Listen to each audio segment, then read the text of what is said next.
നമുക്ക് വീണ്ടും പ്രാർത്ഥിക്കാം. ഞങ്ങളുടെ പ്രിയപ്പെട്ട കർത്താവേ, ഈ അനുഗ്രഹീതമായ വിലയേറിയ നിമിഷങ്ങൾക്കായി സ്തോത്രം. ഈ നാളുകളിൽ അങ്ങയുടെ വചനത്തെ ഘോഷിക്കുവാനും അത് കേൾക്കുവാനുമൊക്കെ അടിയങ്ങൾക്ക് ലഭിക്കുന്ന വിലയേറിയ അവസരങ്ങൾക്കായി സ്തോത്രം. ഈ പ്രഭാതത്തിൽ അങ്ങയുടെ നിരന്തര സാന്നിധ്യം ഞങ്ങൾക്ക് പകരുകയും വചനത്തിലെ സത്യങ്ങളെയും ഉൾക്കാഴ്ചകളെയും ഉൾക്കൊള്ളുവാൻ ഞങ്ങളെ സഹായിക്കുകയും അത് ഞങ്ങളുടെ ജീവിതത്തിൽ അനുവർത്തിക്കുവാൻ ഇടയാക്കുകയും ചെയ്യണമേ. യേശുവിൻ നാമത്തിൽ തന്നെ ആമേൻ. ദൈവത്തിൻ്റെ പരിശുദ്ധ നാമം വാഴ്ത്തപ്പെടുമാറാകട്ടെ. ബഹുമാനപ്പെട്ട ജേക്കബ് ജോൺസൺ അച്ഛൻ, ഇവിടെ വന്നു ചേർന്നിരിക്കുന്ന കർത്താവിൽ പ്രിയ അച്ഛന്മാരെ, മാതാപിതാക്കന്മാരെ, സഹോദരങ്ങളെ, അതുപോലെ തന്നെ ഓൺലൈനിലൂടെ ഈ ബൈബിൾ സ്റ്റഡിയിൽ പങ്കെടുക്കുന്ന എല്ലാവരുമേ, ക്രിസ്തുയേശുവിൻ്റെ സ്നേഹവന്ദനം ഈ സമയത്ത് ഏവർക്കും നേർന്നുകൊള്ളുന്നു. ആദ്യമായി ഇങ്ങനെയൊരു അവസരം ഒരുക്കി തന്ന ബഹുമാനപ്പെട്ട ജേക്കബ് ജോൺസൺ അച്ഛൻ, ബഹുമാനപ്പെട്ട എബി അച്ഛൻ, അഭിമന്യ തിരുമേനി, മറ്റ് സംഘാടകരോടുള്ള നന്ദിയും കടപ്പാടും ഈ സമയത്ത് നേർന്നുകൊള്ളട്ടെ. CSI സഭയുമായിട്ട് ഞാനിവിടെ കോട്ടയത്ത് പഠിക്കുമ്പോഴും ശുശ്രൂഷ ചെയ്യുമ്പോഴുമെല്ലാം CSI സഭയുമായിട്ട് വളരെ അടുത്ത ബന്ധം പുലർത്തുവാനും ആ ബന്ധം ഇപ്പോഴും വളരെ ആരോഗ്യപരമായിട്ട് തുടരുവാനും ഇടയാക്കുന്നതോർത്ത് ദൈവത്തിന് നന്ദിയും സ്തോത്രവും കരയറ്റുന്നു. എൻ്റെ മക്കൾ +2 വരെ ബേക്കർ വിദ്യാപീഠത്തിലാണ് പഠിച്ചത്. എൻ്റെ സഹധർമ്മിണി ബേക്കർ മെമ്മോറിയൽ ഗേൾസ് സ്കൂളിലാണ് പഠിച്ചത്. അപ്പോൾ അവരൊക്കെ വളരെ അഭിമാനത്തോടുകൂടെ പ്രൗഡ് ഓഫ് ബീയിങ് എ ബേക്കറിയൻ, എങ്ങനെ പറയുന്നതെന്ന് എനിക്കറിയത്തില്ല, അങ്ങനെയാണെന്ന് തോന്നുന്നു. ആ ഒരു വലിയ അഭിമാനം അവരിപ്പോഴും ജീവിതത്തിൽ കാത്തു സൂക്ഷിക്കുന്നുണ്ട്. അതിൽ വലിയ സന്തോഷമുണ്ട്. സഭയെ ദൈവം അനുഗ്രഹിക്കട്ടെ. അനേകരുടെ മുൻപാകെ ദൈവരാജ്യ അടയാളമായി തീരുമാറാകട്ടെ എന്ന് പ്രാർത്ഥിക്കുകയും ആശംസിക്കുകയും ചെയ്യുന്നു. അതുപോലെ തന്നെ അനേക വൈദികരുമായിട്ട്, വിശ്വാസ സമൂഹവുമായിട്ട് ഈ നാളുകളിലെല്ലാം അടുത്ത ബന്ധം പുലർത്തുവാനും ഇടയാക്കിയിട്ടുണ്ട്. CSI മഹാ ഇടവക, മധ്യകേരള മഹാ ഇടവകയുടെ ഈ വർഷത്തെ കൺവെൻഷൻ്റെ തീം സമർപ്പണ വർഷമായിട്ട് നാം അടയാളപ്പെടുത്തിയിരിക്കുകയാണല്ലോ. ബഹുമാനപ്പെട്ട VM മാത്യു അച്ഛനിൽ നിന്ന് കഴിഞ്ഞ 4 ദിവസങ്ങളായി സമർപ്പണത്തിൻ്റെ വിവിധ മാനങ്ങൾ യോനായുടെ ജീവിതത്തിലൂടെ കേൾക്കുവാനും ഉൾക്കൊള്ളുവാനും നമുക്കിടയായി.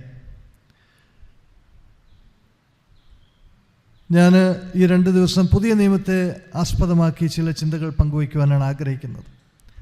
അതിൻ്റെ ഭാഗമായിട്ട് ഇന്ന് തിരഞ്ഞെടുത്തിരിക്കുന്ന ഭാഗമാണ് യോഹന്നാൻ്റെ സുവിശേഷം 9-ാം അധ്യായം 1 മുതൽ 7 വരെയുള്ള വാക്യങ്ങൾ.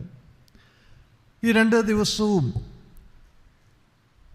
സമർപ്പണത്തിൻ്റെ ഒരു സാമൂഹിക മാനം, the social dimension of Christian commitment, നമ്മുടെ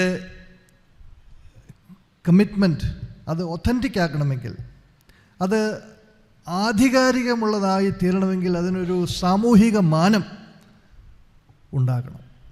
സമർപ്പണം എന്നുള്ള മലയാളം വാക്ക് വളരെ വിശാലമായിട്ടുള്ള വാക്കാണ്. അതിന് പല തലത്തിലുള്ളതായ അർത്ഥങ്ങൾ ഉണ്ട്. എന്നാൽ ഞാനൊരു സോഷ്യൽ ഹെർമന്യൂട്ടിക്സ് ചെയ്യാൻ ആഗ്രഹിക്കുന്നത് കൊണ്ട് ഞാൻ ഈ സമർപ്പണം എന്നുള്ള വാക്കിന് എടുത്തിരിക്കുന്ന ഒരു പദം കമ്മിറ്റ്മെൻറ്റ്, പ്രതിബദ്ധത എന്നുള്ളതായ ഒരു ചിന്തയിൽ നിന്നുകൊണ്ട് മുന്നോട്ട് പോകാം എന്നാണ്. ക്രിസ്തീയമായിട്ടുള്ളൊരു പ്രതിബദ്ധത നമ്മുടെ സാമൂഹിക ജീവിതത്തിൽ ഉണ്ടാകുവാൻ നമുക്കേവർക്കും തുടർന്നും ഇടയാകണം എന്നുള്ളതായ ഒരു ഊന്നലാണ് നൽകുവാനായിട്ട് ആഗ്രഹിക്കുന്നത്. നാം ഇന്ന് വായിച്ചു കേട്ടതായ ഈ ഭാഗം യോഹന്നാൻ്റെ സുവിശേഷം 9-ാം അധ്യായം 1 മുതൽ 7 വരെയുള്ളത് കർത്താവായ യേശു ക്രിസ്തു പിറവിയിലെ കുരുടനായ ഒരു മനുഷ്യനെ സൗഖ്യമാക്കുന്ന സംഭവമാണ്. A congenital blindness, man with congenital blindness. അങ്ങനെയുള്ളൊരു മനുഷ്യനെ സൗഖ്യമാക്കുന്നതായിട്ടുള്ള ഒരു സംഭവമാണ് നാം ഇവിടെ വായിച്ചു കേട്ടത്. ഇതിന് തൊട്ട് മുൻപുള്ള ഭാഗങ്ങൾ നമ്മൾ വായിക്കുമ്പോൾ അതിൽ നിന്ന് നമുക്ക് മനസ്സിലാകുന്നത് ഒരു വിവാദ സംഭാഷണത്തിൽ കർത്താവ് ഏർപ്പെടുകയാണ്. ഒരു കോൺട്രവേഴ്ഷ്യൽ ഡയലോഗ്. അതിൻ്റെ ഇടയിൽ കർത്താവ് പരീശന്മാരെ സംബന്ധിച്ച് അല്ലെങ്കിൽ യഹൂദന്മാരെ സംബന്ധിച്ച് ഒരു വിവാദ പ്രസ്താവന അവിടെ നടത്തി. പരീശന്മാർ നോക്കുമ്പോൾ അതൊരു വിവാദ പ്രസ്താവനയാണ്. കർത്താവ് പറയുകയാണ്, അബ്രഹാം ജനിച്ചതിന് മുൻപേ ഞാനുണ്ട്. അത് എങ്ങനെ സഹിക്കും യഹൂദന്മാർ? അവർ യേശുവിനെ കല്ലെറിയുവാനായിട്ട് ഭാവിക്കുകയാണ്. ആ കല്ലെറിയുവാനായിട്ട് ഭാവിക്കുമ്പോൾ യേശു അവിടെ നിന്നും ആ ദേവാലയത്തിൽ നിന്നും ഓടി രക്ഷപ്പെടുകയാണ്. He's exiting the temple. അങ്ങനെ ഈ ദേവാലയത്തിൽ നിന്ന് ഓടി രക്ഷപ്പെടുമ്പോഴാണ് ഈ കുരുടനായ മനുഷ്യനുമായിട്ടുള്ള അഭിമുഖീകരണം. ഈ കുരുടനായ മനുഷ്യനെ യേശു അഭിമുഖീകരിക്കുന്നു. ഈ ഒരു സംഭവത്തിൻ്റെ പശ്ചാത്തലം നമ്മൾ നോക്കുമ്പോൾ യോഹന്നാൻ്റെ സുവിശേഷം 7-8 അധ്യായങ്ങളിൽ ദ ഫീസ്റ്റ് ഓഫ് ടാബർനക്കിൾ, കൂടാരപ്പെരുന്നാളിൻ്റെ ഒരു പശ്ചാത്തലത്തിലാണ് ഈ സംഭവം നടക്കുന്നത്. യോഹന്നാൻ്റെ സുവിശേഷം 7-8 അധ്യായങ്ങളെല്ലാം അതിനെ ആസ്പദമാക്കിയുള്ളതായ കാര്യങ്ങളാണ്. അതിനിടയിൽ യേശു ഒരു മിശിഹാനീക പ്രഖ്യാപനം നടത്തുകയാണ്. ഞാൻ ലോകത്തിൻ്റെ വെളിച്ചമാകുന്നു, എന്നെ അനുഗമിക്കുന്നവൻ ഇരുളിൽ നടക്കാതെ ജീവൻ്റെ വെളിച്ചമുള്ളവനാകും. ജീവൻ്റെ വെളിച്ചം, ദ ലൈറ്റ് ഓഫ് ലൈഫ്, ജീവൻ്റെ വെളിച്ചമുള്ളവനാകും എന്നുള്ളതായ പ്രസ്താവന യേശു നൽകുകയാണ്. പ്രസ്താവന മാത്രം യേശു ചെയ്യുകയല്ല, ആ പ്രസ്താവന വളരെ കോൺക്രീറ്റായി യേശു അത് സ്ഥാപിക്കുകയാണ്, യേശു അത് പ്രവർത്തിക്കുകയാണ്. ഈ കുരുടനായ മനുഷ്യന് വെളിച്ചം പകരുന്നതിലൂടെ യേശു താൻ പറഞ്ഞതായിട്ടുള്ള ആ വലിയ പ്രസ്താവന, ആ വലിയ വാക്ക്, അത് യാഥാർത്ഥ്യമാക്കി തീർക്കുകയാണ്. അതാണ് ഈ ഒരു സംഭവത്തിൻ്റെ പശ്ചാത്തലമായിട്ട് നമുക്ക് കാണുവാനായിട്ട് സാധിക്കുന്നത്. 3 ചിന്തകളാണ് നിങ്ങളുമായിട്ട് ഈ ഭാഗത്തിലൂടെ പങ്കുവയ്ക്കുവാൻ ഞാൻ ആഗ്രഹിക്കുന്നത്. ഞാൻ ആദ്യമേ സൂചിപ്പിച്ചതുപോലെ ഒരു സോഷ്യൽ ഹെർമന്യൂട്ടിക്സ് ആയതുകൊണ്ട് ഒരു ക്രിസ്ത്യൻ കമ്മിറ്റ്മെൻറ്റിൻ്റെ തലത്തിലേക്ക് നിൽക്കുവാനാണ് ഞാൻ ആഗ്രഹിക്കുന്നത്. അതുകൊണ്ട് ആദ്യത്തെ ചിന്ത ഞാൻ പങ്കുവയ്ക്കുവാൻ ആഗ്രഹിക്കുന്നത് commitment for a compassionate ministry. Commitment for a compassionate ministry. അനുകമ്പയാർന്ന ഒരു ശുശ്രൂഷയ്ക്ക് വേണ്ടിയുള്ള പ്രതിബദ്ധത നമുക്ക് ഉണ്ടാകണം. എങ്കിൽ മാത്രമേ നമ്മുടെ സാക്ഷ്യം, നമ്മുടെ സുവിശേഷ സാക്ഷ്യം സമൂഹത്തിന് ഫലപ്രദമായി തീരുകയുള്ളൂ. കൂടാരപ്പെരുന്നാളിൻ്റെ വളരെ പ്രധാനപ്പെട്ട 2 ആചാരങ്ങളുണ്ട്. യഹൂദന്മാരെ സംബന്ധിച്ച് അത് രണ്ടും വളരെ പ്രധാനപ്പെട്ട ആചാരങ്ങളാണ്. 8 ദിവസം നീണ്ടു നിൽക്കുന്നതായിട്ടുള്ള ഒരു വലിയ പെരുന്നാളാണ് കൂടാരപ്പെരുന്നാൾ. അതിൻ്റെ ആദ്യത്തെ ദിവസത്തെ സംഭവം യെരുശലേം ദേവാലയത്തിൻ്റെ സ്ത്രീകൾ കൂടി നിൽക്കുന്ന പ്രാകാരം, ആ പ്രാകാരത്തിൽ 4 വലിയ സ്വർണ്ണ ദീപങ്ങൾ ആ ദീപങ്ങൾക്ക് തിരികൊളുത്തുന്ന ഒരു ആചാരമുണ്ട്. ആ തിരികൊളുത്തുന്നത് ഈ വലിയ സ്വർണ്ണ താളികയിലുള്ളതായ ഈ ദീപങ്ങൾ തിരികൊളുത്തുന്നത് ഗീഹോൻ നദിയിൽ നിന്ന് കൊണ്ടുവരുന്നതായിട്ടുള്ള ജലം, ഗീഹോൻ നദിയിൽ നിന്ന് കൊണ്ടുവരുന്നതായിട്ടുള്ള ജലം, ആ ജലം വരുന്നതായിട്ടുള്ള പാതയെല്ലാം പ്രകാശപൂരിതമാകും. ആ ഗീഹോൻ നദിയിൽ നിന്ന് യെരുശലേം ദേവാലയത്തിലേക്ക് വരുന്ന പാതയെല്ലാം പ്രകാശിതമാകത്തക്ക വിധത്തിലുള്ളതായ വലിയ ദീപപീഠങ്ങളാണ് അവർ തെളിയിക്കുന്നത്. വളരെ ഉയർന്ന ദീപസ്തംഭങ്ങളിലാണ് ഈ ദീപപീഠങ്ങൾ അവർ സ്ഥാപിച്ചിരിക്കുന്നത്. വളരെ ഉയരത്തിലാണ്. അവരതിൽ നിന്ന് അർത്ഥമാക്കുന്നത് ദൈവം ലോകത്തിൻ്റെ പ്രകാശമാണ്. ദൈവം ലോകത്തിൻ്റെ പ്രകാശമായിരിക്കുന്നത് പോലെ യഹൂദ സമൂഹം ജാതികൾക്ക് പ്രകാശമായി തീരണം എന്നുള്ളതാണ്. ആ സമയത്തെല്ലാം അവർ വായിക്കുന്നത് ഇസ്രായേൽ മക്കളെ എങ്ങനെയാണ് ദൈവം മിസ്രൈമിൽ നിന്നും കനാനിലേക്ക് നയിച്ചത്. ആ സമയങ്ങളിലൊക്കെ അവർ ദൈവത്തിൽ നിന്ന് അനുഭവിച്ച വലിയ സംരക്ഷണം, ദൈവം അഗ്നിത്തൂണായി മേഘസ്തംഭമായി അവരോട് കൂടിയുണ്ടായിരുന്നു എന്നുള്ളതായ ദൈവവചനങ്ങളൊക്കെ അവർ വായിക്കും. അതിൽ നിന്നെല്ലാം അർത്ഥമാക്കുന്നത് ദൈവം ലോകത്തിൻ്റെ പ്രകാശമാണ്, യഹൂദ സമൂഹം ജാതികൾക്ക് പ്രകാശമാണ്, ദൈവത്തിൻ്റെ വചനം ലോകത്തിൻ്റെ പ്രകാശമാണ്. ആ വലിയ സത്യങ്ങളെയൊക്കെ ആവിഷ്കരിക്കുന്നതായിട്ടുള്ള സമയമാണ്. ഇവിടെ നാം വായിച്ചു കേട്ടതായിട്ടുള്ള അന്ധനായ മനുഷ്യനെ സൗഖ്യമാക്കുന്ന സംഭവം ഓരോ വിശ്വാസിയെയും ആവിഷ്കരിക്കുന്നതായിട്ടുള്ളൊരു സമയമാണ്. ഈ ജന്മന അന്ധനായ മനുഷ്യനിലൂടെ നാം നമ്മെ തന്നെ ആവിഷ്കരിക്കുകയാണ് എന്നുള്ളതായൊരു ചിന്ത നമുക്ക് ഉണ്ടാകണം. അങ്ങനെ ഈ പ്രകാശത്തിൽ യെരുശലേം ദേവാലയവും യെരുശലേം ദേവാലയത്തിൻ്റെ പരിസരങ്ങളെല്ലാം പ്രകാശത്തിൽ ആറാടി നിൽക്കുമ്പോഴാണ് യേശു പറയുന്നത്, ഞാൻ ലോകത്തിൻ്റെ പ്രകാശമാകുന്നു. എന്നെ അനുഗമിക്കുന്നവൻ ഇരുട്ടിൽ സഞ്ചരിക്കുകയില്ല, അവൻ ജീവൻ്റെ വെളിച്ചമുള്ളവനാകും എന്ന് പറയുകയാണ്. അങ്ങനെ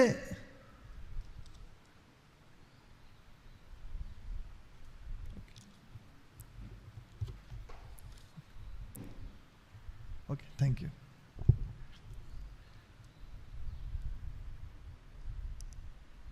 അങ്ങനെ നോക്കുമ്പോൾ അവിടെ നമ്മൾ കാണുന്നത്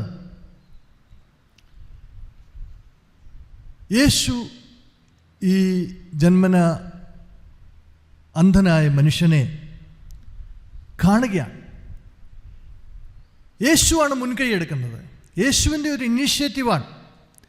ഈ ജന്മന കുരുടനായ മനുഷ്യനെ യേശു കാണുകയാണ്. ഇവിടെ രേഖപ്പെടുത്തിയിരിക്കുന്നത് കുരുടനായൊരു മനുഷ്യനെ കണ്ടു. യേശുവിനെ ദേവാലയത്തിൽ നിന്നും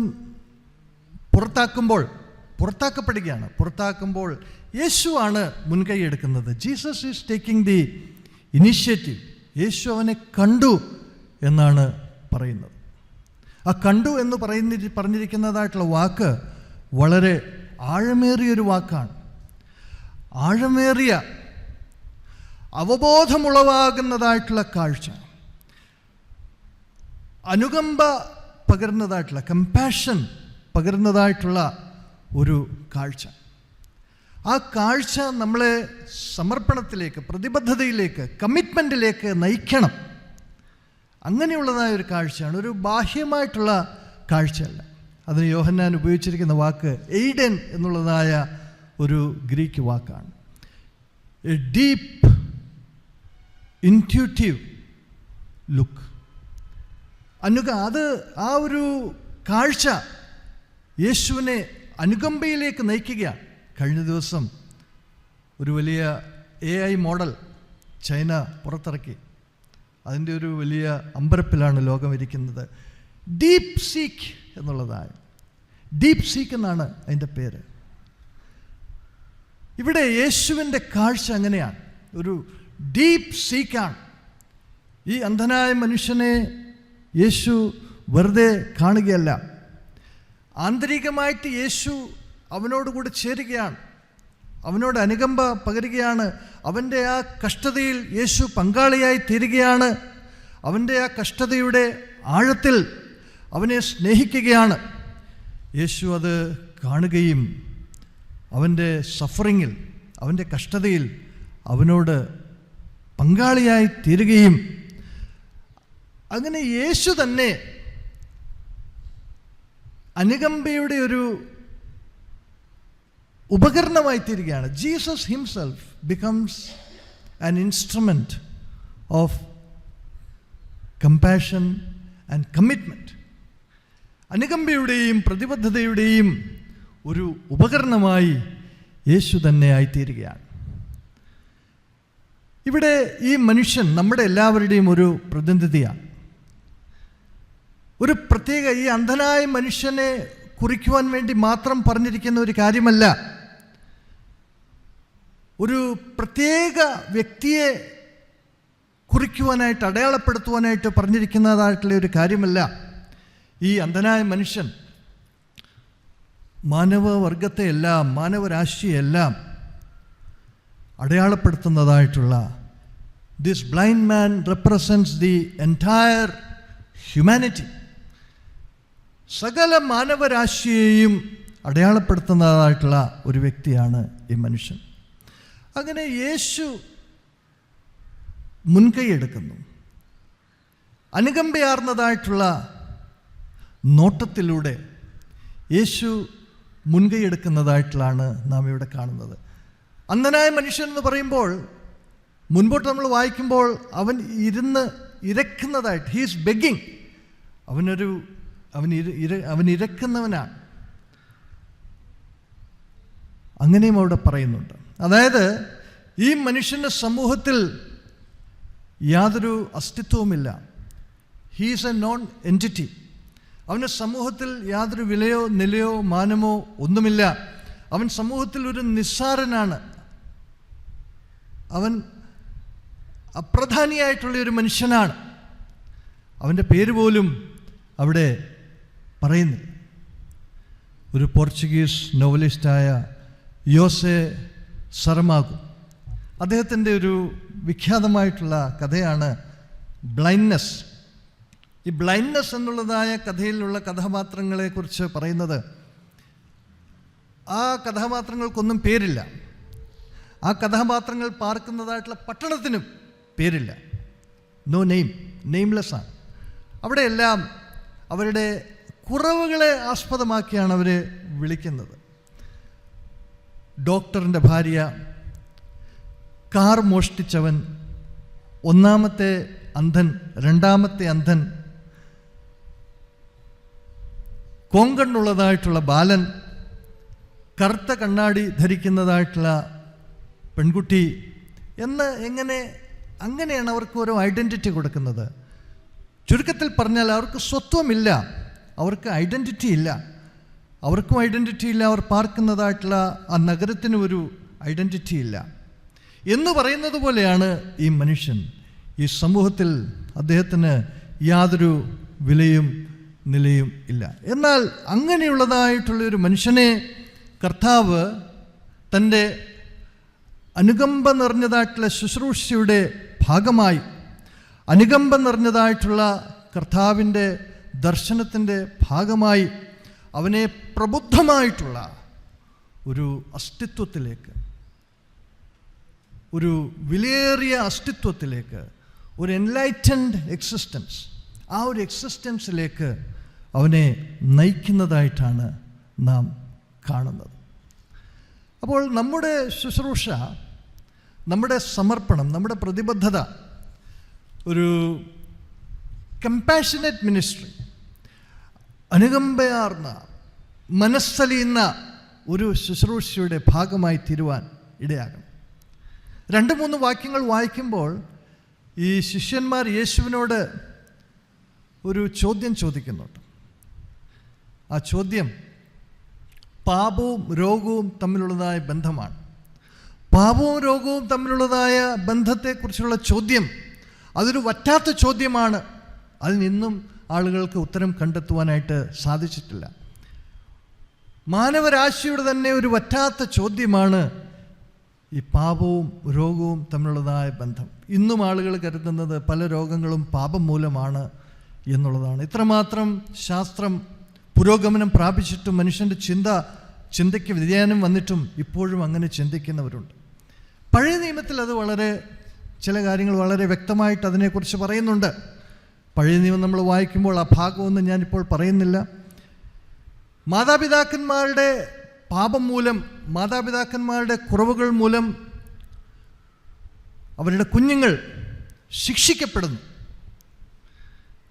എന്ന് പഴയ നിയമത്തിൽ പലയിടങ്ങളിലും പറഞ്ഞിട്ടുണ്ട്. പുറപ്പാട് 20:5, സംഖ്യ 14:18 അവിടെയൊക്കെ പറയുന്നുണ്ട്. എന്നാൽ പ്രവാചക പുസ്തകങ്ങൾ നമ്മൾ വായിക്കുമ്പോൾ അവിടെ യെരമ്യാവ്, യെഹെസ്കേൽ, ഈ പ്രവാചകന്മാർ അങ്ങനെയുള്ളതായൊരു തിയറി, അങ്ങനെയുള്ള സിദ്ധാന്തത്തിനെതിരാണ്. അവർ പറയുന്നത് മാതാപിതാക്കന്മാരുടെ പാപം മൂലം ഒരു കുഞ്ഞും കഷ്ടം സഹിക്കുകയില്ല. നമ്മൾ കഷ്ടം സഹിക്കുന്നത് നമ്മുടെ പാപം മൂലമാണ്, നമ്മുടെ തന്നെ പാപം മൂലമാണ് കഷ്ടം അനുഭവിക്കുന്നത് എന്നുള്ളതായ ഒരു, അങ്ങനെ മാതാപിതാക്കന്മാരും കുഞ്ഞുങ്ങളും തമ്മിൽ ബന്ധപ്പെടുത്താതെ അവനവൻ്റെ പാപം മൂലം അവനവൻ കഷ്ടം അനുഭവിക്കും എന്നുള്ളതായൊരു ചിന്തയിലേക്ക് ഈ പ്രവാചകന്മാർ യെരമ്യാവും യെഹെസ്കേലും ഒക്കെ ഈ ജനങ്ങളെ നയിക്കുവാനായിട്ട് ശ്രമിക്കുകയാണ്. എന്നാൽ യേശു അതിനും ശ്രമിക്കുന്നില്ല. ഈ ശിഷ്യന്മാർ ചോദിക്കുകയാണ്, ഇവൻ അന്ധനായത് എന്തുകൊണ്ടാണ്? പിറവിയിലെ അന്ധനായി എന്തുകൊണ്ടാണ്? ഇവൻ്റെ പാപമാണോ ഇവൻ്റെ അമ്മയപ്പന്മാരുടെ പാപമാണോ എന്ന് ചോദിക്കുകയാണ്. അപ്പോൾ യഹൂദന്മാർ വിശ്വസിച്ചിരുന്ന വേറൊരു കാര്യമുണ്ടായിരുന്നു, ജനിക്കാത്ത കുഞ്ഞും പാപം ചെയ്യാൻ സാധ്യതയുണ്ട്. അതും അവർ വിശ്വസിച്ചിരുന്നു. അതിനവരുടെ വേദപുസ്തകപരമായിട്ടുള്ള അടിസ്ഥാനം എന്ന് പറയുന്നത് റബേക്കായുടെ ഉദരത്തിൽ കിടന്നുകൊണ്ട് യാക്കോബും യേശാവും തമ്മിൽ യുദ്ധം ചെയ്യുന്നുണ്ട്, ഗുസ്തി പിടിക്കുന്നുണ്ട്. അപ്പോൾ അതാണ് അതിൻ്റെ അവരുടെ പഠിതാക്കൾ അതിനെ അടിസ്ഥാനമായിട്ട് എടുക്കുന്നത്. അപ്പോൾ അവർ പഠിപ്പിക്കുന്നത് ഒരു കുഞ്ഞ് അമ്മയുടെ ഗർഭപാത്രത്തിൽ കിടന്ന് പാപം ചെയ്യാനായിട്ടുള്ളതായ സാധ്യതയുണ്ട്, ഉദരത്തിലും പാപം ചെയ്യാൻ സാധ്യതയുണ്ട് എന്നാണ് പഠിപ്പിക്കുക. അതുകൊണ്ടാണ് ഈ ശിഷ്യന്മാർ ചോദിക്കുന്നത്, ഇവനെപ്പോൾ പാപം ചെയ്യാന്? ഇവൻ ജനിച്ചപ്പോഴേ അന്ധനാണ്. അപ്പോൾ അവൻ പാപം ചെയ്തിട്ടുണ്ടെങ്കിൽ അമ്മയുടെ ഉദരത്തിൽ കിടന്ന് മാത്രമേ പാപം ചെയ്യുവാനായിട്ടുള്ള ഒരു സാധ്യതയുള്ളൂ. ഇവിടെ നമ്മൾ കാണുന്നത് ഈ ശിഷ്യന്മാർ ഈ കുരുടനായ മനുഷ്യൻ്റെ കുറവിനെ, രോഗത്തെ ധാർമ്മികവൽക്കരിക്കുകയാണ്, പാപവുമായിട്ട് ബന്ധപ്പെടുത്തുകയാണ്. അവൻ്റെ കഷ്ടത അവൻ്റെ ധാർമ്മികതയുടെ ഒരു പ്രശ്നമാണ്. നാം പലപ്പോഴും സമൂഹത്തിൽ കഷ്ടത അനുഭവിക്കുന്നവരെ നാം കാണുമ്പോൾ നാം എങ്ങനെയാണ് അതിനെ വിലയിരുത്തുന്നത്? ചിലപ്പോൾ നാം ഇങ്ങനെ വിലയിരുത്തുകയില്ല, അവൻ്റെ പാപം കൊണ്ടോ മാതാപിതാക്കന്മാരുടെ പാപങ്ങൾ കൊണ്ടോ ആണ് അവന് കഷ്ടത അനുഭവിക്കുന്നത് എന്ന് നാം പറയുകയില്ല. പക്ഷെങ്കിൽ നാം അതിൻ്റെ ഒരു മൂലകാരണം, നമുക്ക് ഉള്ളതായിട്ടുള്ള അറിവിൻ്റെയും ചിന്തയുടെയും മറ്റ് പല മാധ്യമങ്ങളുടെയും ഒക്കെ മുഖാന്തരങ്ങളിലൂടെ ഇതിൻ്റെ മൂലകാരണം എന്താണ് എന്ന് നാം കണ്ടുപിടിക്കുവാനായിട്ട് ശ്രമിക്കും. നമുക്കറിയാവുന്നതായിട്ടുള്ള ബൗദ്ധികമായിട്ടുള്ള തലത്തിൽ നാം അതിനെ കണ്ടുപിടിക്കുവാനായിട്ട് ശ്രമിക്കും. നാം വേണമെങ്കിൽ അതിനെക്കുറിച്ചൊരു റിസർച്ച് പേപ്പറൊക്കെ എഴുതും. പക്ഷേ യേശു ഇവിടെ പറയുന്നതായിട്ടുള്ള കാര്യം, അതിനെ ധാർമ്മികവൽക്കരിക്കേണ്ട കാര്യമില്ല, ഈ രോഗത്തിൻ്റെ മൂലകാരണങ്ങളിലേക്ക് പോകേണ്ട കാര്യമില്ല. അത് മൂലകാര്യങ്ങൾ അന്വേഷിക്കേണ്ടവർ അന്വേഷിച്ചോ, അത് നമ്മുടെ ഒരു കാര്യമല്ല. നാം ചെയ്യേണ്ടത് ഈ കഷ്ടതയിൽ നിന്നും ഈ മനുഷ്യനെ വിടുവിക്കണം. We have to relieve this blind man from his suffering. അവനെ ഈ കഷ്ടതയിൽ നിന്നും വിടുവിക്കണം. ദൈവത്തിൻ്റെ പ്രവൃത്തി ചെയ്യണം. ദൈവത്തിൻ്റെ പ്രവൃത്തി അതാണ്. ദൈവത്തിന് ഒറ്റ പ്രവൃത്തി മാത്രമേ ഉള്ളൂ. കഷ്ടതയിലിരിക്കുന്നവരെ ആ കഷ്ടതയിൽ നിന്ന് വിടുവിക്കണം. അതുകൊണ്ട് കർത്താവ് പറയുന്നതായിട്ടുള്ള ഒരു കാര്യമാണ്, ആ കഷ്ടതയിൽ നിന്ന് അവനെ വിടുവിക്കണം. നമ്മുടെ സമയവും നമ്മുടെ ആരോഗ്യവും നമ്മുടെ കഴിവുമൊക്കെ മൂലകാരണങ്ങൾ കണ്ടുപിടിക്കുവാനായിട്ട് ചിലവഴിക്കുന്നതിന് പകരം മാനവരാശിയുടെ അനുഗ്രഹത്തിനായി, നന്മയ്ക്കായി എന്തെങ്കിലും നന്മ പ്രവർത്തിക്കുക എന്നുള്ളതാണ്.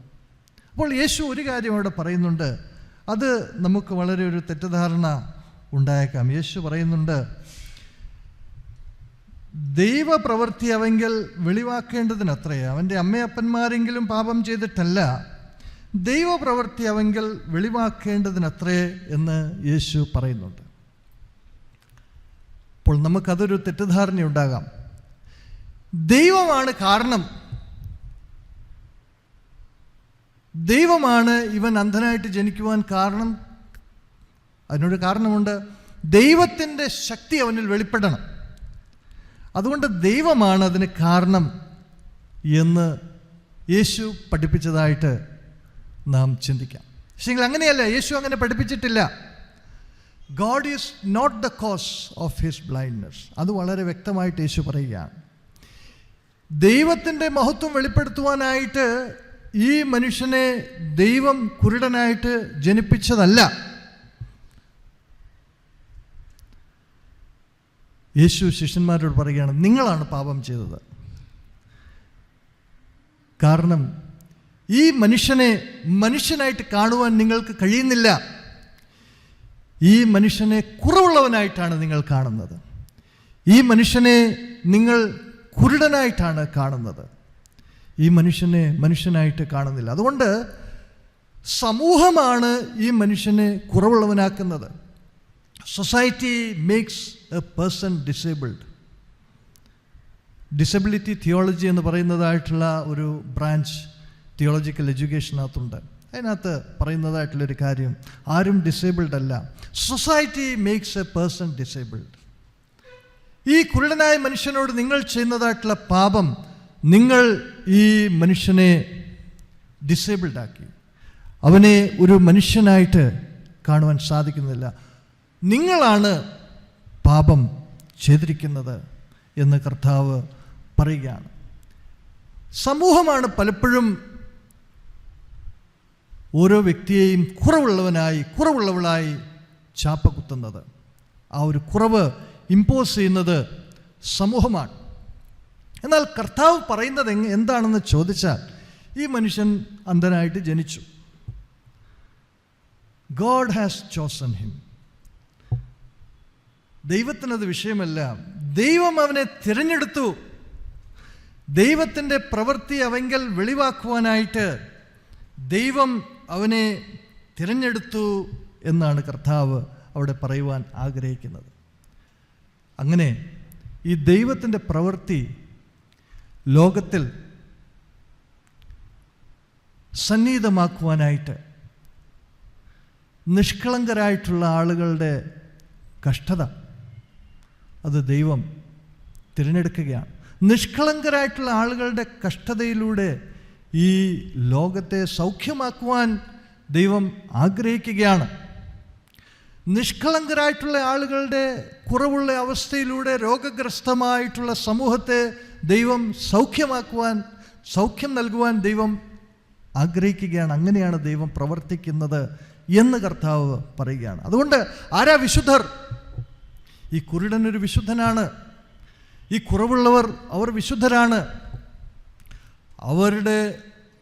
അവർ ക്രിസ്തുയേശുവിൻ്റെ കഷ്ടതയിൽ പങ്കുചേരുന്നവരാണ്. കർത്താവിൻ്റെ മുറിവുകളിൽ അവർ പങ്കുചേരുന്നവരാണ് എന്നിവിടെ പറയുകയാണ്.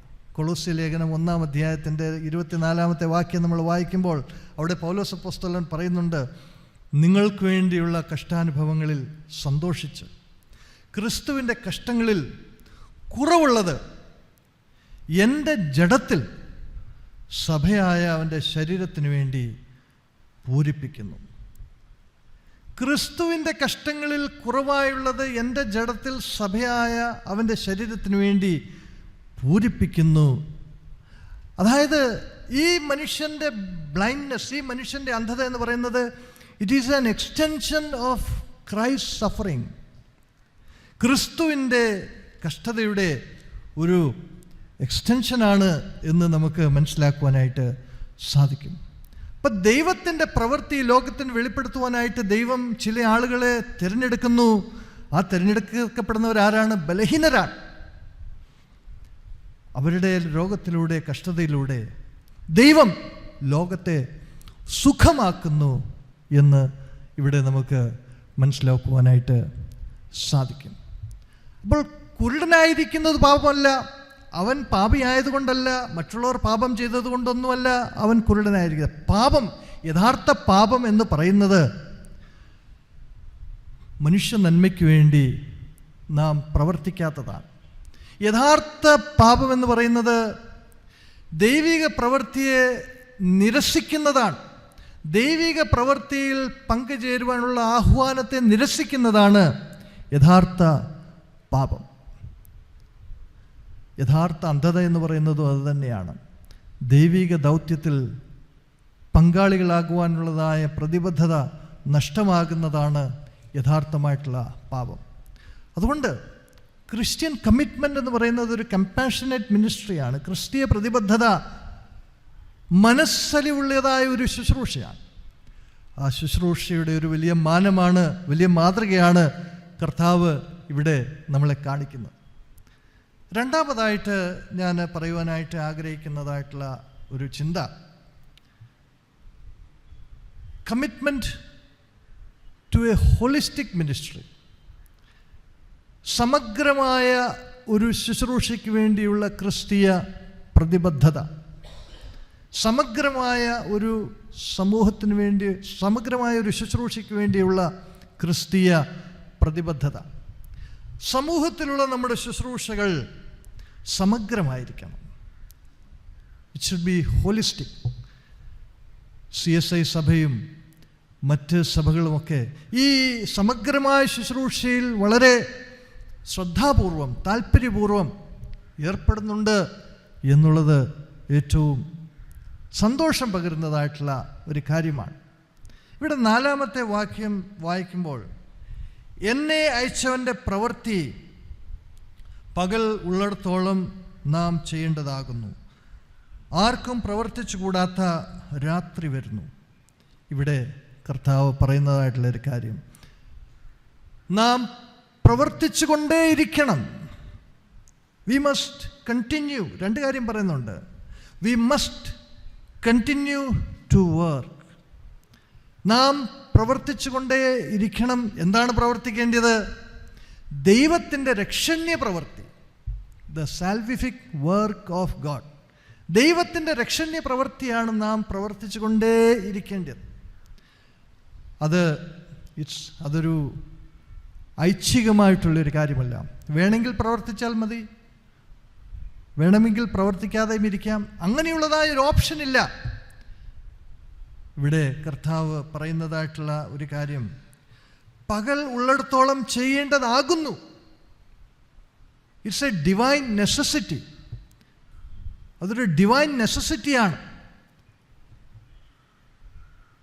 ദൈവത്തിൻ്റെ പ്രവൃത്തി എന്ന് പറയുന്നത് സമഗ്രമായ പ്രവൃത്തിയാണ്. രക്ഷ എന്ന് പറയുന്നത് സമുദ്രമാണ്. സാൽവേഷൻ എന്നുള്ള വാക്കിൻ്റെ അർത്ഥം തന്നെ ഒരു സമഗ്രമായിട്ടുള്ള വീണ്ടെടുപ്പാണ്. ദൈവത്തിൻ്റെ പ്രവൃത്തി എപ്പോഴും സമഗ്രമായിട്ടുള്ള പ്രവൃത്തിയാണ്.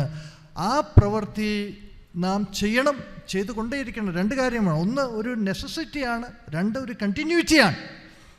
ദൈവത്തിൻ്റെ പ്രവൃത്തി ചെയ്തുകൊണ്ടേ ഇരിക്കണമെന്നുള്ളത് അതിനകത്തൊരു നൈരന്തര്യമുണ്ട്, അതിനകത്തൊരു വലിയ അനിവാര്യതയുണ്ട്.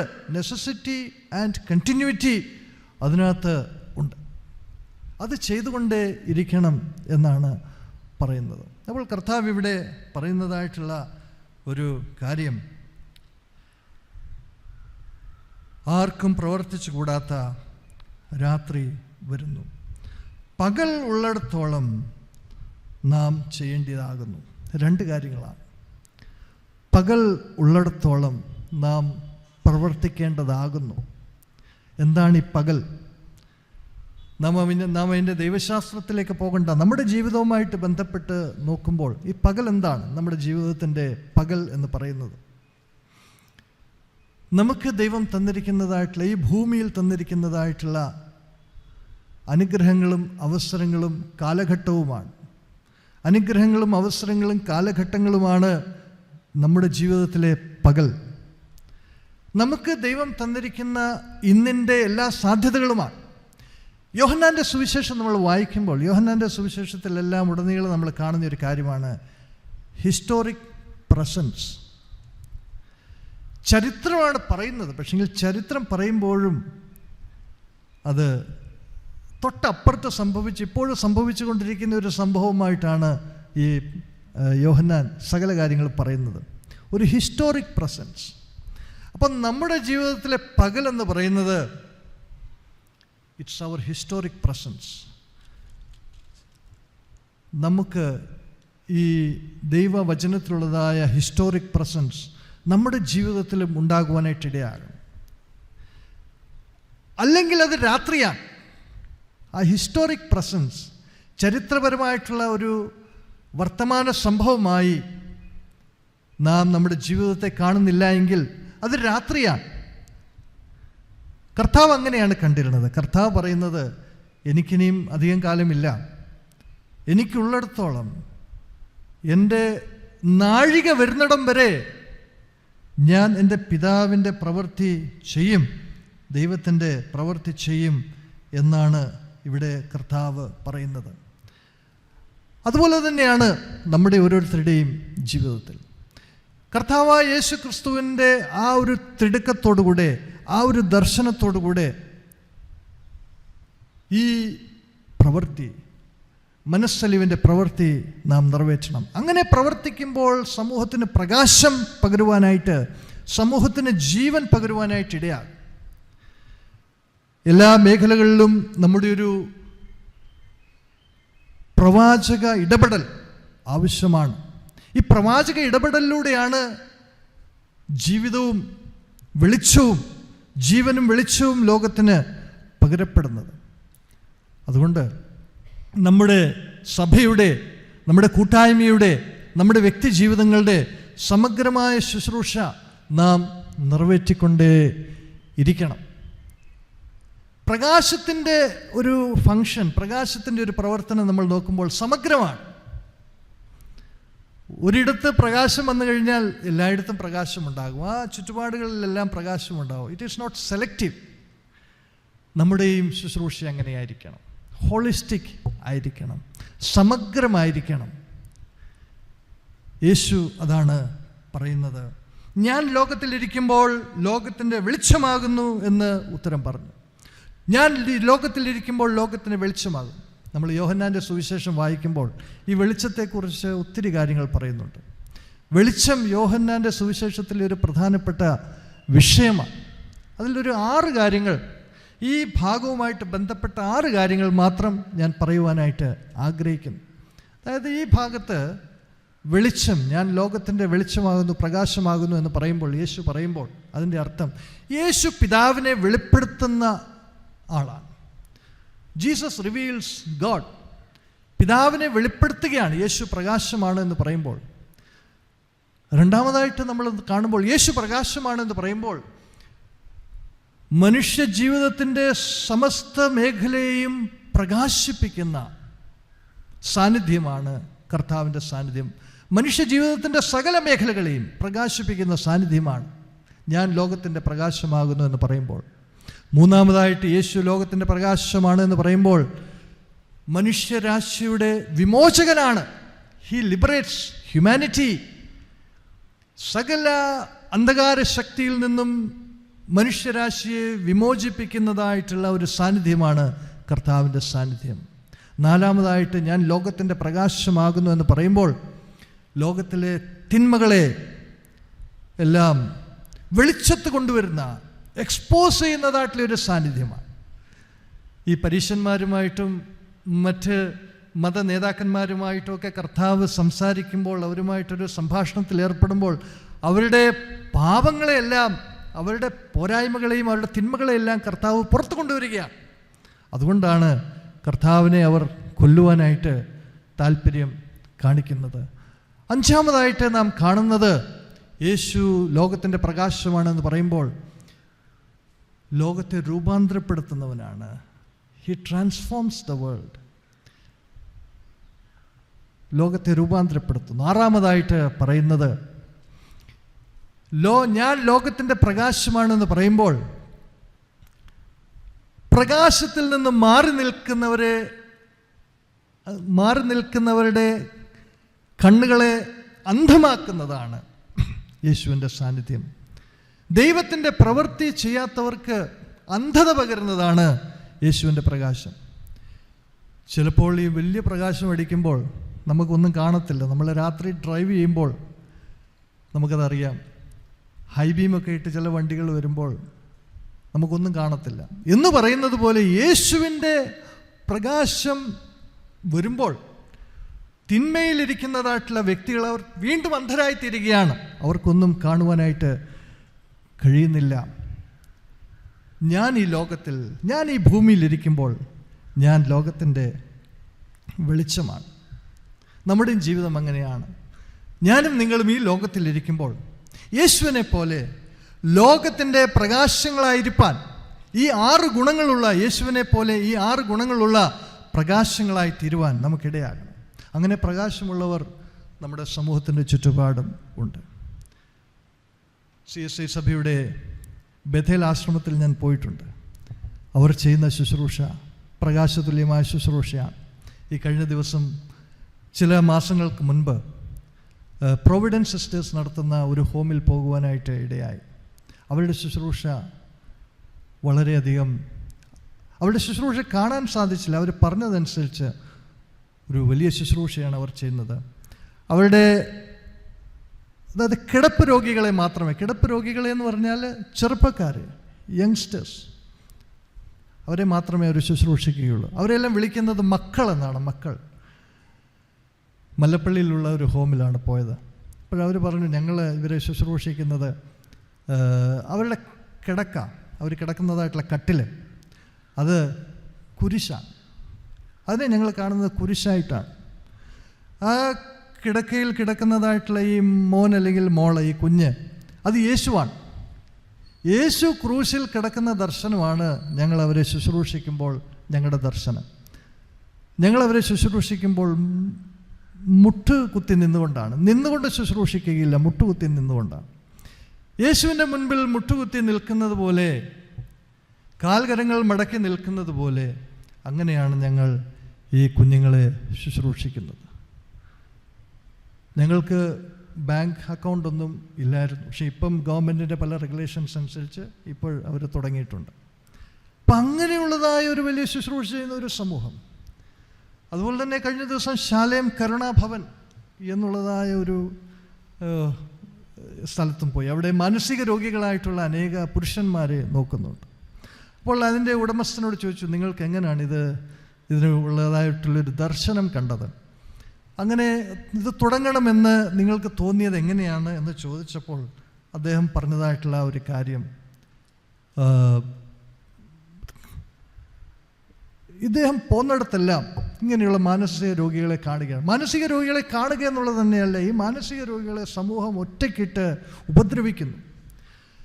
അങ്ങനെ നിരന്തരമായിട്ട് ചില ദിവസങ്ങൾ ഇങ്ങനെ കണ്ടപ്പോൾ അദ്ദേഹം പറഞ്ഞു, ഇതിനെന്തോ ദൈവത്തിൻ്റെ ഉദ്ദേശമുണ്ട്, ഇതിലെന്തോ ദൈവോദ്ദേശമുണ്ട്. അങ്ങനെ അദ്ദേഹത്തിൻ്റെ സ്വന്തം പ്രോപ്പർട്ടി, ആ പ്രോപ്പർട്ടി ഇതിനു വേണ്ടി ചിലവാക്കി അദ്ദേഹം ഈ ശുശ്രൂഷ തുടങ്ങിയിരിക്കുകയാണ്. അങ്ങനെ ശുശ്രൂഷ ചെയ്യുന്നതായിട്ടുള്ള ഹോളിസ്റ്റിക് മിനിസ്ട്രി, അങ്ങനെ ക്രിസ്തീയ പ്രതിബദ്ധത കാട്ടുന്നതായ അനേകരുണ്ട്. മൂന്നാമതായിട്ട് ഒരു കാര്യം കൂടെ പറഞ്ഞുകൊണ്ട് ഞാൻ എൻ്റെ വാക്കുകൾ അവസാനിപ്പിക്കുവാൻ ആഗ്രഹിക്കുന്നു. Commitment to be commissioned. ക്രിസ്തുവിൻ്റെ ദൗത്യം നിർവഹിക്കുവാനായിട്ട് പ്രതിബദ്ധതയുള്ളവരായി തീരണം. 6-7 വാക്യങ്ങൾ നമ്മൾ വായിക്കുമ്പോൾ അവിടെ നാം വായിക്കുന്നത് യേശു ഈ കുരുടനായ മനുഷ്യന് സൗഖ്യം നൽകുന്നതായിട്ടാണ്. സമൂഹം നിസ്സാരനായി തള്ളിക്കളഞ്ഞതായിട്ടുള്ള ഈ മനുഷ്യന് ഒരു ഐഡൻറ്റിറ്റി പകരുകയാണ്, അവന് ബഹുമാനം പകരുകയാണ്, അവനൊരു മാനം പകരുകയാണ്, സമൂഹത്തിൽ വെളിച്ചത്തിൻ്റെ ഒരു അടയാളമായി അവനെ തീർക്കുകയാണ്, ഈ സിംബൽ ഓഫ് ലൈറ്റ് ആക്കുകയാണ്. യേശു ഉപയോഗിക്കുന്നതായിട്ടുള്ള, സൗഖ്യം നൽകുവാൻ ഉപയോഗിക്കുന്നതായിട്ടുള്ള മരുന്ന് അല്ലെങ്കിൽ അതിൻ്റെ എലമെൻറ്റ്സ്, അതിൻ്റെ മെറ്റീരിയൽ നമ്മൾ നോക്കുമ്പോൾ ചേറാണ്.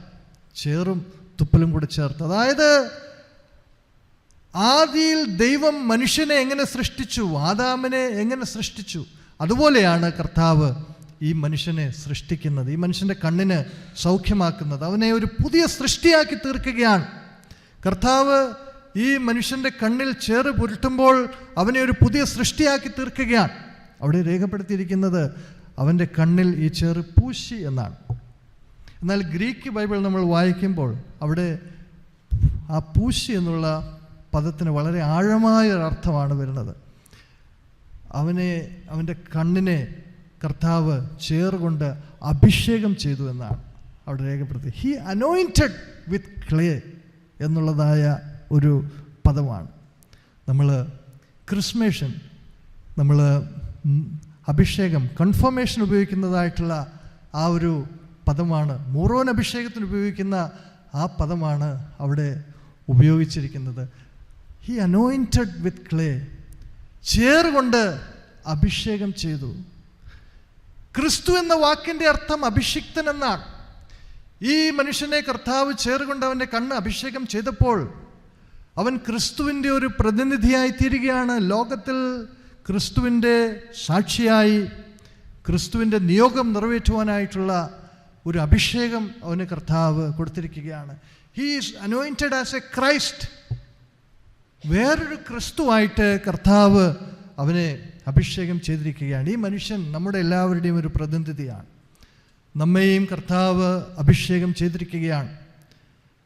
കൗദാശികമായി നമ്മെ കർത്താവ് അഭിഷേകം ചെയ്തിരിക്കുകയാണ് മറ്റൊരു ക്രിസ്തുവായി തീരുവാൻ, വേറൊരു ക്രിസ്തുവായി തീരുവാൻ. എന്നിട്ട് അവനോട് പറയുന്നതായിട്ടുള്ളൊരു കാര്യം, നീ പോയി ശിലോവാം കുളത്തിൽ കഴുകണം എന്നാണ്. ശിലോവാം എന്നുള്ള വാക്കിൻ്റെ അർത്ഥം ഐക്യപ്പെട്ടവൻ. ഈ ശിലോവാം കുളത്തിന് ഐക്യപ്പെട്ടവൻ എന്നുള്ള വാക്ക് വരുവാനുള്ള കാരണം എന്താണ്?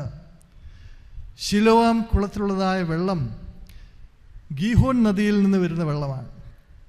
ഈ ഗീഹോൻ നദിയിൽ നിന്ന് യെഹെസ്കേയാവിൻ്റെ കാലത്ത്, യെഹെസ്കേയ രാജാവിൻ്റെ കാലത്ത് അണ്ടർഗ്രൗണ്ട്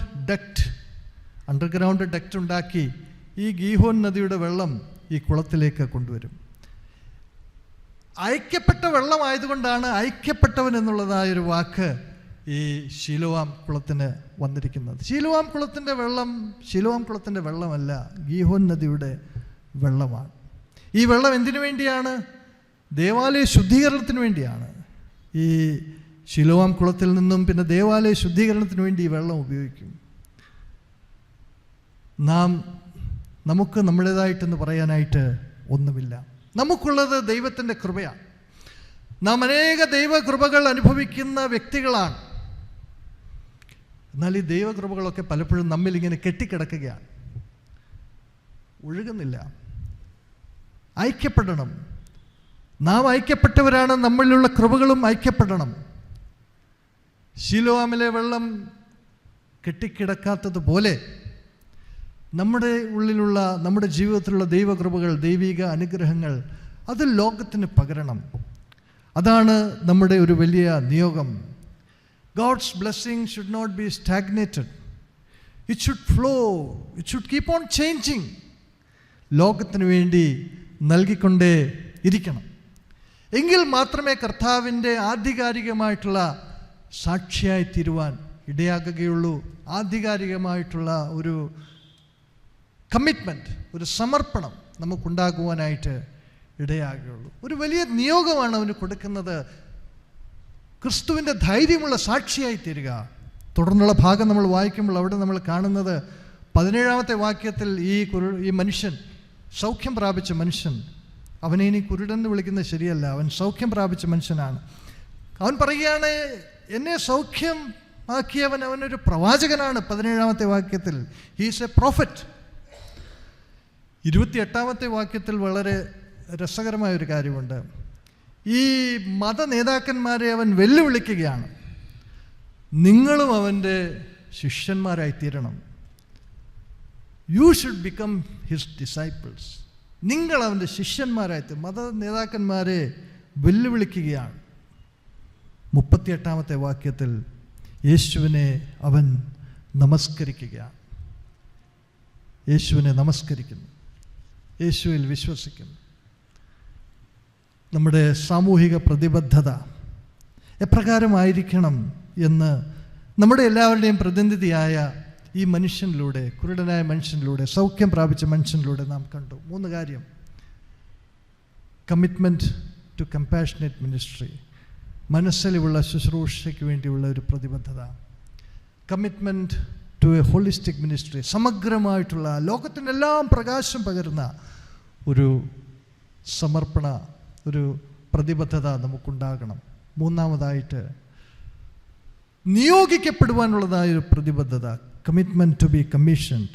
ഈ മനുഷ്യനെ പോലെ കർത്താവിൻ്റെ നാമത്തെ ഏറ്റുപറയുന്നവരായി തീരുവാനും സമൂഹത്തിൽ വെളിച്ചത്തിൻ്റെ അടയാളങ്ങളായി തീരുവാനും നമുക്കിടയാകണം. അതിന് ദൈവം തൻ്റെ പരിശുദ്ധാത്മാവ് മൂലം നമ്മെ ഇവരെ ശക്തീകരിക്കട്ടെ.